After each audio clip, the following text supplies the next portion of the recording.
The boys are back in town. Dallas Mavericks get the win over the Pelicans, taking care of business. How many songs can I do at the beginning of this? Not enough. Not enough. We'll talk about that and why the lineup has to change. Has to. We'll talk about that on today's Locked On Mavs. Luka Doncic, and this is Locked On Mavericks podcast. Hey, Dallas Mavericks are NBA champions. Bang! Bang! It's good! And the Mavericks have won the game! If you don't believe, you shouldn't be here.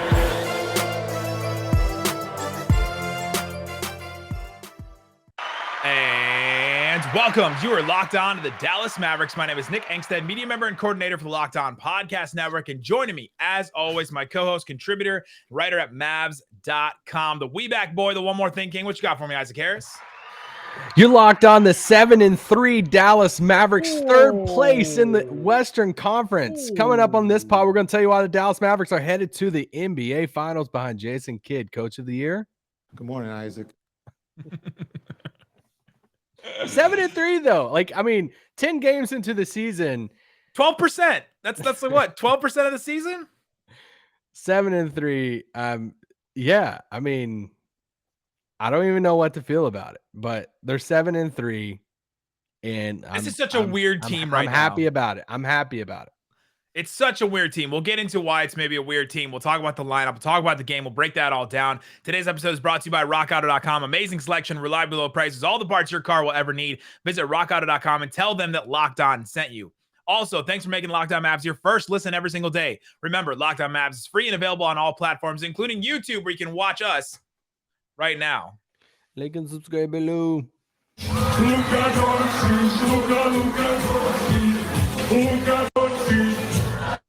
All right, the Dallas Mavericks get the win over the New Orleans Pelicans. They take care of business. 108-92. They almost didn't take care of business. It got hairy there for a little bit. No Zion, no Brandon Ingram for the Pelicans. And so this was the classic. We're playing at home.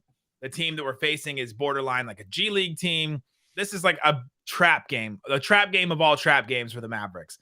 They were able to pull this one out. Isaac, what was the biggest reason why the Mavericks pulled this game out and ended up getting the win? Well, I think you first just have to go to the fact that they wore navy accessories with their outfits, with their jerseys tonight. Normally we've seen white sleeves, white headbands, white wristbands, especially at home and with the statement jerseys. And tonight they went with navy, and I think it's the first time they went with navy accessories in 1 to 2 years, possible. So I think you have to start there first. Shout out to equipment manager. That's where we have to start right there. Yeah, that's where I was going with it. I don't know what your notes look like, but that was what my first note on the screen.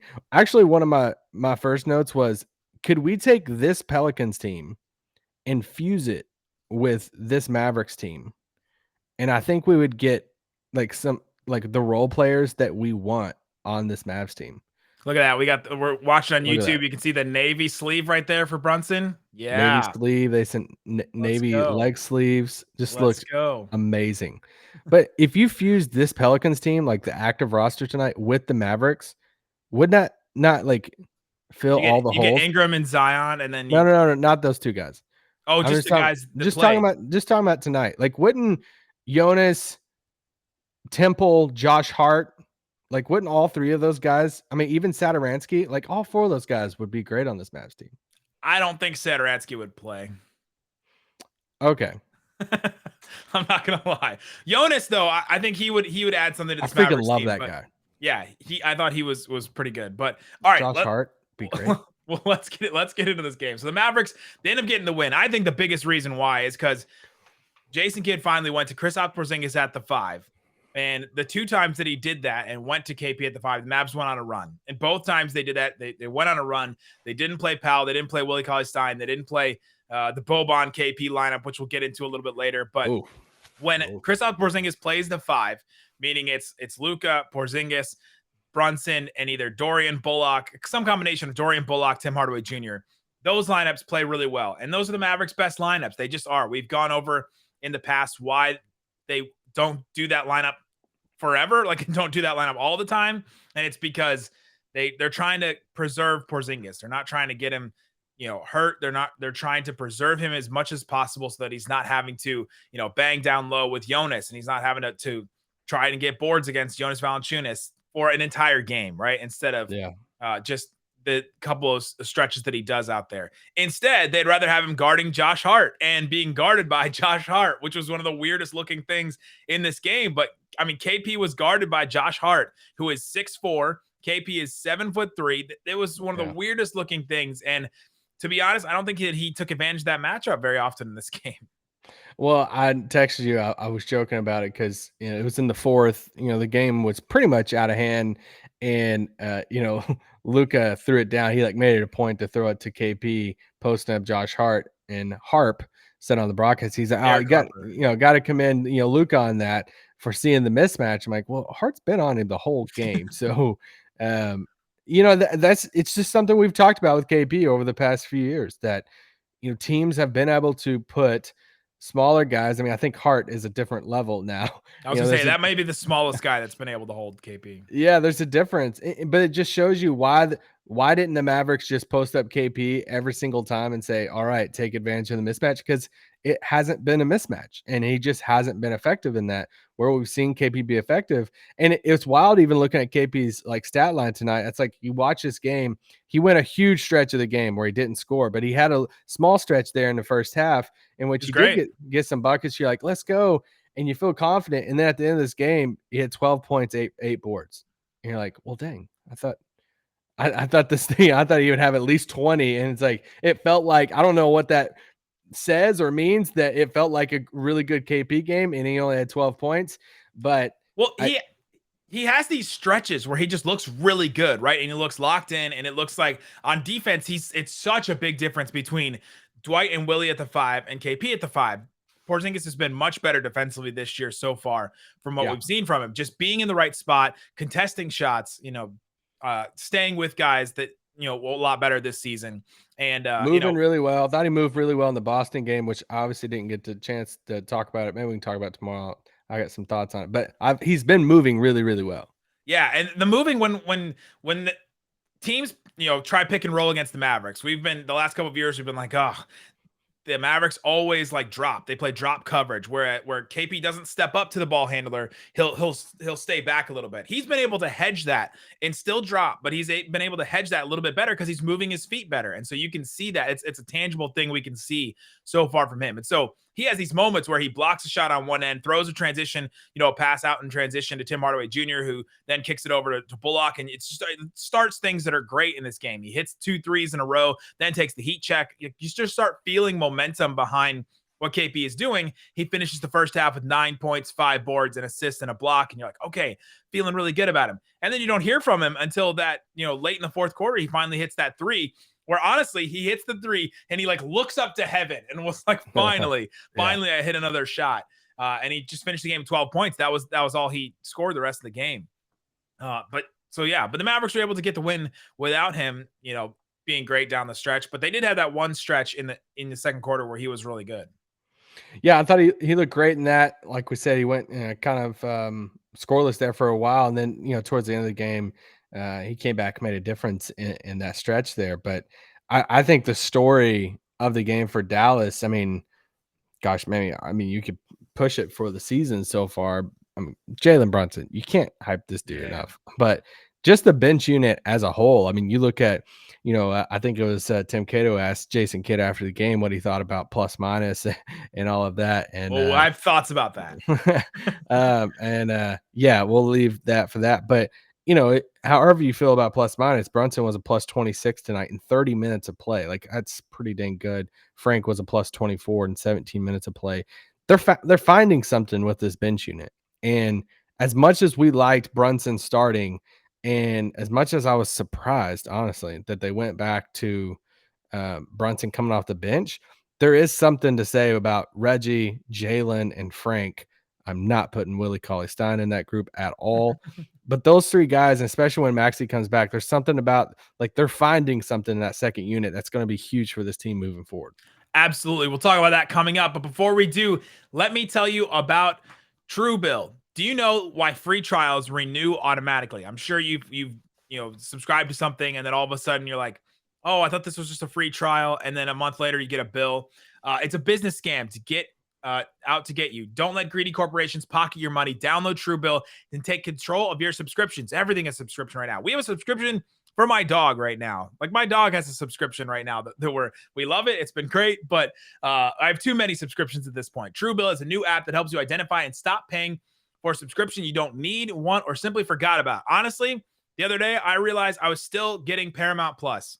I don't know why, but I was still subscribed to Paramount Plus. I need to get Truebill, and on average, people save up to $720 a year on Truebill, because companies make subscriptions hard to cancel. Your Truebill concierge is there to help you when you need to cancel unwanted subscriptions, so you don't have to.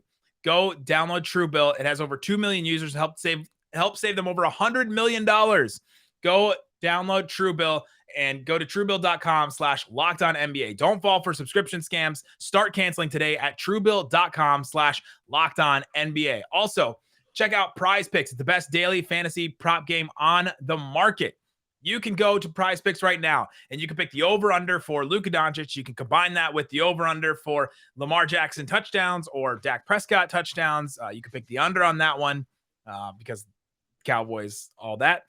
Prize Picks offers more NBA props than any other daily fantasy prop operator and offers all the superstar players as well as bench players, only recording a handful of minutes each game. You can go there and combine all those, pick the over-unders on points, rebounds, all that kind of stuff. They'll give you basically the odds for it, and then you can win money. You can put in however much you want, and they'll tell you how much you can win. Prize Picks allows mixed sport entries. You can take the over on LeBron combined with the under on Mahomes. Use the award-winning app on both the App Store and Google Play. Entries can be made in 60 seconds or less. It's that easy. Prize Picks is safe and offers fast withdrawals. PrizePicks.com. Use the promo code NBA, and you will get a $100 match. If you put in $100, they'll match it. Again, PrizePicks.com, promo code NBA. Yeah. All right, Isaac Harris, let's get into the rest of this game. So we've talked about KP. We talked about playing KP at the 5. I'm sure we'll have more conversations as Jason Kidd continues to play these other lineups without KP at the 5. But you mentioned that bench unit. Brunson and Frank Ntilikina both talked to the media after the game. Usually that indicates that they had a good game. Frank Ntilikina had 7 points in the first half. He finished with 9 points, 3 boards, 2 assists, 2 steals that both, I think, led to fast break buckets on the other end. And he hit a 3 in this game. He had a great impact off the bench, and he's finally settling into a role with Dallas. He's in the rotation now, which is not something I thought we'd be saying at the beginning of the season. So that says something that he's earned Jason Kidd's trust. And then Brunson, we've talked about him a ton. 17 points, 4 rebounds, 6 assists for him. And he led that second unit, and he helped the Mavericks late in the game when he's playing starters minutes, right? We should also be very clear about that. He played 30 minutes. Nobody else, even most of the starters didn't even play 30 minutes. So he's coming off the bench, playing that 6-man role, but he's also finishing games, closing games out. That bench unit has been awesome, at least with those two guys in the backcourt. Man, I love the combination. I think the front office, as long as Frank, I mean, obviously we're 10 games into the season, and as long as this continues playing out, Frank stays in the rotation, he stays having a solid season. Like, they deserve a lot of credit for taking a swing at that. I mean, obviously low risk. They being the Mavs front office. Yeah, front office in that, because they looked at a guy and said, hey, you were a top 10 draft pick, just a few years ago. Why not throw a minimum contract? We want to establish defense. I thought one of the cooler parts, we texted about it after the game, but during the post-game press conference, you don't have these quotes, do you? Or the clips? I do not. Okay. Well, I didn't want to spoil it unless you did. No. But Reggie Bullock was talking to the media, and he was asked about Frank and about if he was surprised about seeing how well he's shooting right now. And of course he's not going to say he was, but I can read the quote right here. Reggie Bullock on Frank Ntilikina. No, I am not surprised. Frank is a hardworking player. I believe he never really got his opportunity in New York. It is so good as a teammate to be able to see him out there on the floor actually playing. He worked hard for this moment, and it's panning out for him. I love the second. I almost tweeted out the second quote of that once he said it, but it's one of those quotes like you need to get exact on like exactly what he said, because I thought that was a telling sign or a telling statement of him saying, I don't think he got that opportunity, that fair opportunity in New York. And because Bullock was there. yeah. Yeah, and so I think some Knicks fans could hear that and be like, "Oh, we watched him play. Yeah, he got an opportunity."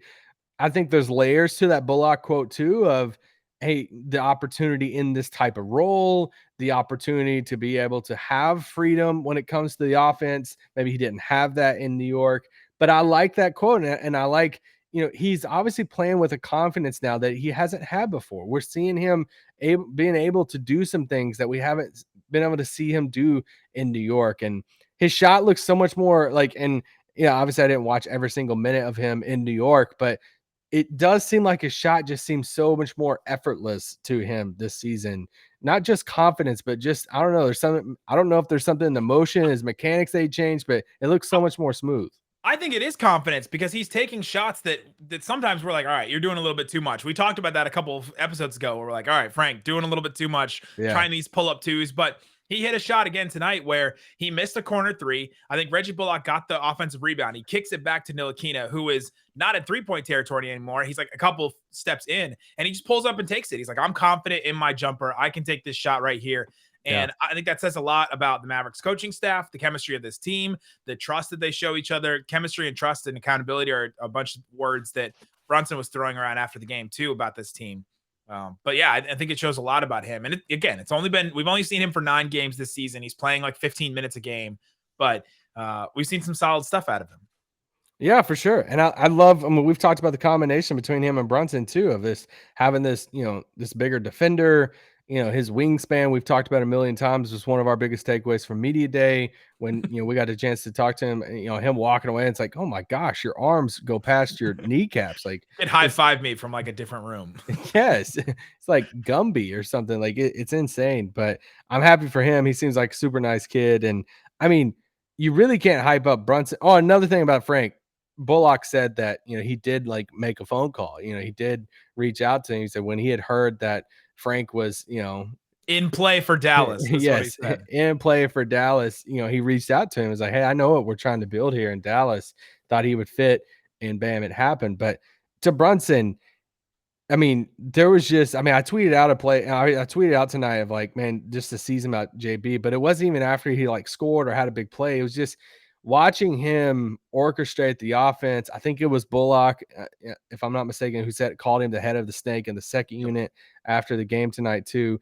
He is just playing with a whole different mindset and whole different, I mean, everything that you wanted for Jalen Brunson this season, you're getting it right now. And it's really impressive. It makes it such a fascinating situation to watch for him and Dallas, and just that tango between the two now of, if he continues this throughout the season, how do they view him long term? I mean, I think that's a very valid question of, there's two camps, right? And it's like, if you're pro Jalen in Dallas, you're like, heck yes, secondary creator next to Luka, we got to lock him in. But JB, even if we're offering him the max amount, is he willing to take it right now? But then there's another side too. If you're not pro, like if you're like, oh, well, now we have the young piece to put into a deal and like all that stuff. And it's like, it's just wild. What we don't know what Dallas truly thinks about JB moving forward. And like we said before, even if they do really, really want him here, the ball's in JB's court right now for the most part. If they're sitting there saying, we'll give you the most money we can possibly give you, JB can just say, all right, cool. Like, I appreciate it, but I'm just going to wait until the summer, and I can get way more money this summer as long as I continue playing this way this season. He can obviously come back to Dallas this summer, even if he hits unrestricted free agency, but still, it's just a fascinating situation to watch head into free agency. Yeah, he's the Mavs' second leading scorer right now. He's the second best player on the team. He's clearly the second best player right now, for sure. And there was just moments in this game. I think in the third quarter, he dove on a loose ball, and just things like that. It feels like he's just on a different level than he was last year. What about the Valanciunas, jump ball, and they're about to tip off, and he reaches up and he pulls down Valanciunas' arm sleeve just to like mess with him. And they were like laughing and stuff. And he's great. And I mean, anytime he talks about him and Luka's relationship, he talked about it after the game tonight in the post-game presser of just how close they were, are coming to the league together, same draft, all of that stuff. And it's kind of crazy where they're at right now. He talked about, after the game, he said a couple of interesting things. He's talked about earning the trust of Luka Doncic, which I was on Kevin Gray's show on YouTube. You can go to his channel, but Luka's trust is earned, right? It's earned from people. It's earned from coaches. It's earned from players on his team. Last year, Kristaps Porzingis thought he had earned the trust from Luka, and I don't think he got it. And I think that's where some of the frustration may have been from both sides. Jalen Brunson is earning that trust and has, now he has earned it at this point. There are times when Luka will give the ball to Brunson and just go to the corner. That does not happen often. That does not happen often. And when has JB had to earn a trust of a teammate? Because we're talking about a guy who's won at every level. At Villanova, he won 2 national titles. Like he won the Naismith Award. Like in college, this dude has won at the highest levels. And in college, he was in that spot, right? Like it was the teammates having to prove to him that I can trust, that you can trust me. Mikal Bridges earned my trust. Yeah, because he's running the show. He's the point guard, and now he steps into Dallas. He comes in with Luka, and now these past few years, it's, oh dang, I got to prove to this top 5, top 6 player in the world that I can play with you and play at a high level. I think it's these former players' kids that kind of get that, right? They're like, all right, they've had to earn stuff, right? Because stuff hasn't been necessarily given to them because everybody on the court wants to take out, Rick Brunson's kid, right? Or wants to pull down, whoever, Michael Thompson's kid, Klay Thompson, right? They all want to take that kid down if you're playing like king of the court or something like that. And I think that's where they earn that. And I think that's something Brunson has really done his whole life. And I think that he's doing it again and he's proven it now. That second unit has been awesome. Brunson has been incredible. He continues to be the guy that makes it happen for the Mavericks. Let's talk about Luka. We haven't talked about him yet in this game. We'll talk about his contributions, the things that he does. You want to talk about Willie? The shots that he makes, and then we'll just give our game notes about some of the other players in this game. So we'll talk about that coming up. But before we do, let me tell you about RockAuto.com. With the ever-increasing number of makes and models, it's now impossible for your local chain store to stock all the parts you need. Why endure often pointless or seemingly intimidating questioning about your car? They're like, what about this? What about this? You don't know what your car is? You don't know what make and model, what year your car is? And you're like, oh. No. You can just answer that at home on your computer. You can go to rockauto.com right now, see all the parts available for your car or truck, and you can write in Locked On in there. How did you hear about us box? So they know that we sent you. If you find something there, you'll save time, you'll save money. You'll go there, you'll see everything just laid out for you. You can find stuff that maybe you didn't even know that you were looking for. You can find stuff that's just specifically made for your car. So go to rockauto.com. Again, see all the parts available for your car or truck, write Locked On in there. How did you hear about us box? Amazing selection, reliably low prices, all the parts your car will ever need. RockAuto.com.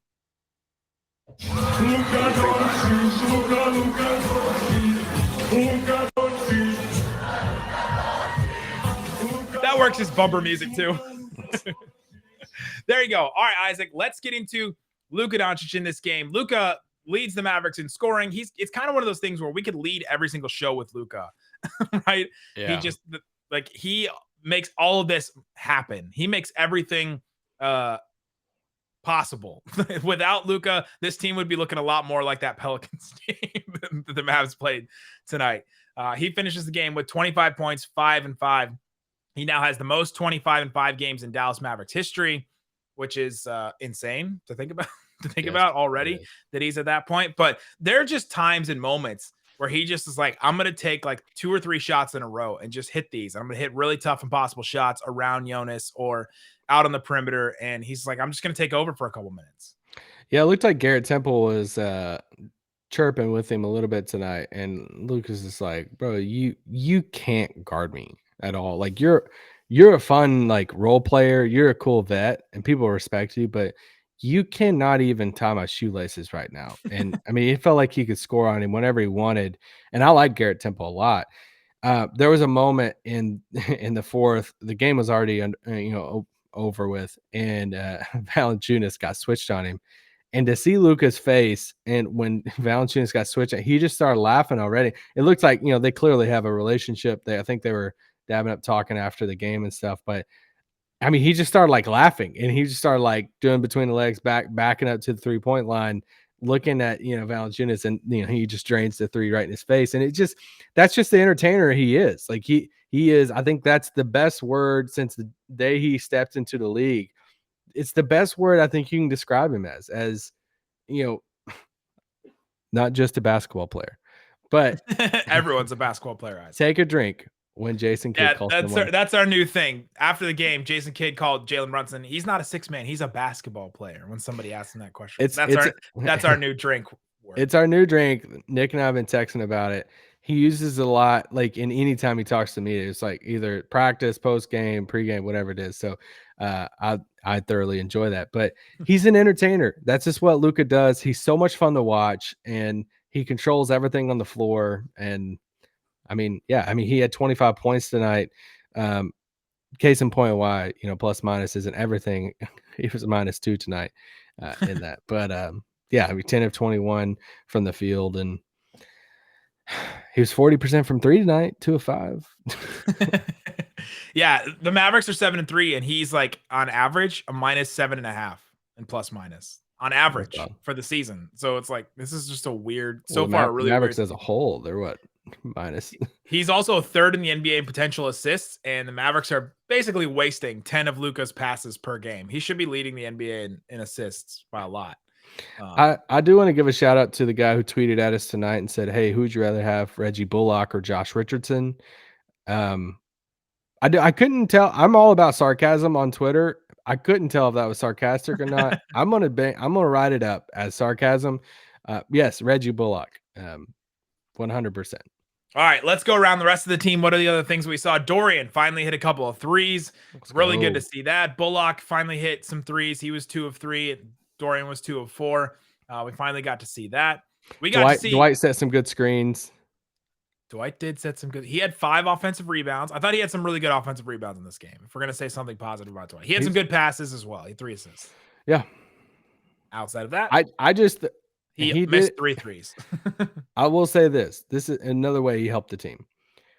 They got accustomed to leaving him wide open as the 5-man. Jackson Hayes, man, he struggles for me.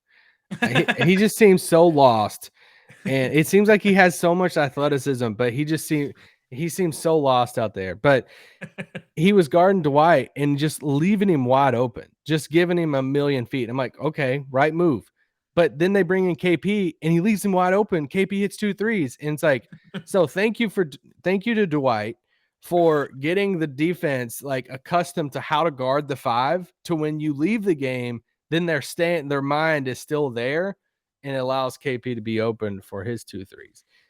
So he conditioned Jackson Hayes is what you're saying. Exactly. And Willie should not play. I was going to say, speaking of not knowing where you are at all times, Willie Cauley-Stein had maybe the worst 5 minutes of basketball I think we've seen so far this season from somebody. He just was all over the place in those minutes. There was something going on, right? Like it's got to be. There's no way he was that lost out there, but he was just all over the place and stuff. Moses should play over Willie. I'm there with you. I'm just like, we're just at that point to where if Willie's going to get under 10 minutes, he got almost 5 minutes tonight. If he's going to get 5 to 8 minutes or something like that, like I don't see the harm in throwing, Moses out there. I mean, even Boban wasn't bad tonight in his 8 minutes. Like Boban plays smart out there, but I would personally like to see. I'm at the point now to where I don't understand if it's just 5 to 7 minutes, why Moses doesn't get in over Willie. Yeah, it's got to be just a veteran thing at this point, right? And Jason Kidd is a player, and he understands that kind of hierarchy. Basketball player. He was a basketball player as well. So take a drink. But he understands that hierarchy stuff, and so I don't know. Maybe he takes it a little bit too seriously. He's not like a cut and dry. He's definitely not like a stats coach. We learned about that after this game, but he's not just going to go to the young guys really quickly. Other guys that stood out. Josh Green had a great 46 seconds in this game. Him and Moses. Yeah. Both. We haven't talked about Tim. Tim had 17 points, 6 boards, 4 assists for Tim. He's just fitting into the offense. He was 4 of 5 from 3. His jumper is just, he had some shots in this game where you're like, ooh.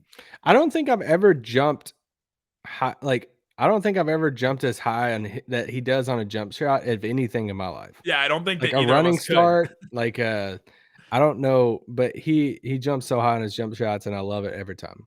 He's just really fitting into the offense, and it's When he great. has the swan threes to where, like, how Luka makes the passes sometimes and he like has fun with it and he just like does his arms out and it's like the swan passes and he really, makes it, and he's entertaining. Tim almost has the swan like threes to where there's times where Tim shoots these shots and he knows it's good and he like pulls his arms down so fast. I love those threes. Sign me up. Hook them up to my veins. They just look so good. It's like almost he does the ninja run, right? Where he throws his arms back. Yeah. He almost does that. That Not quick- as much as Jet used to do with the airplane thing. No, not as much as that. But the last thing I was going to say is more of a collective as a team is this is the fourth time this season. I tweeted after the game, fourth time this season they held a team under 100 points. They're 4-0 when they've done that. And I get it. It's the Pelicans. Their best player tonight Yeah, I was like, going to say, how much should we count this? Like Nick could have suited up and been the sixth man. But I could have played Josh Green's minutes. Absolutely could have done that. But realistically, they've already done it 4 times this season. And I get all the stats across the league. I get their strength of schedule. In those 4 games, they've won all 4 games. They only did that 13 times last year. So they're well on a pace there to move and go past that 13 game mark. I'm not saying it like I obviously tweet out the record. It's funny. It's everything. Like I get all the things about it, the bad record, and hey, Jalen Brown didn't play, and hey, Ingram and Zion didn't play, and hey, we could play Denver without Jokic possibly. Like there's all this different stuff. We haven't played some of these teams with the players and strength of schedule. I get all of that.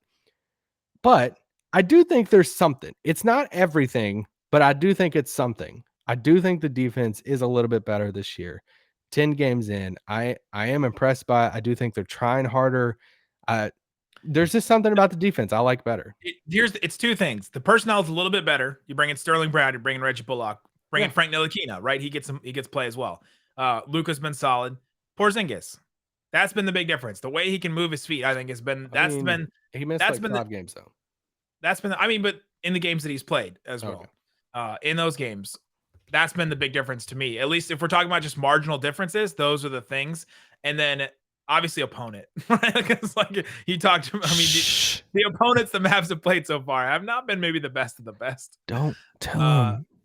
And like 110 offensive rating for the Hawks, 120 offensive rating for the Nuggets in that game, 135 offensive rating for the Heat in their game.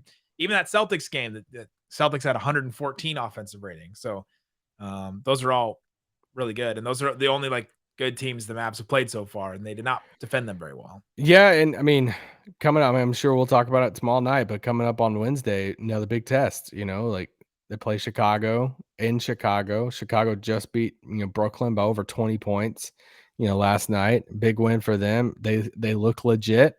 And once again, if Dallas walks in there, plays another good team, like they played Miami and, Atlanta and get smacked, everybody's gonna be like, well, crap. Like what, is this who we are? We lose against the good teams. This next stretch coming up is massive, I think. The Mavericks play the Bulls on Wednesday, Spurs again Friday, and then Nuggets on Monday. Nuggets may be another like Pelicans game because Jokic may be suspended and Michael Porter Jr. may be out with a back injury. And that game may just be like complete. But then at Suns, at Clippers, and then also Washington and the Cavs are not like pushovers either. But those 4 games in a row, Suns, Clippers, that's a big test, I think. Oh yeah, huge part of we'll learn a lot about this team through that stretch. Absolutely, the Mavs will play. Yeah, their next 6 out of 7 games are on the road too. Huge. That's a huge test for the Mavericks. So we'll talk about that. We'll have post games after every single one of those shows. Thanks so much for making Locked On Mavs your first listen every single day. Now go listen to Locked On Fantasy Basketball. Josh Lloyd just killing it, making you money on daily fantasy, doing great stuff. He's the GOAT of it. Go check out Locked On Fantasy Basketball. Guys, thanks so much for listening to Locked On Mavs. So, whoa!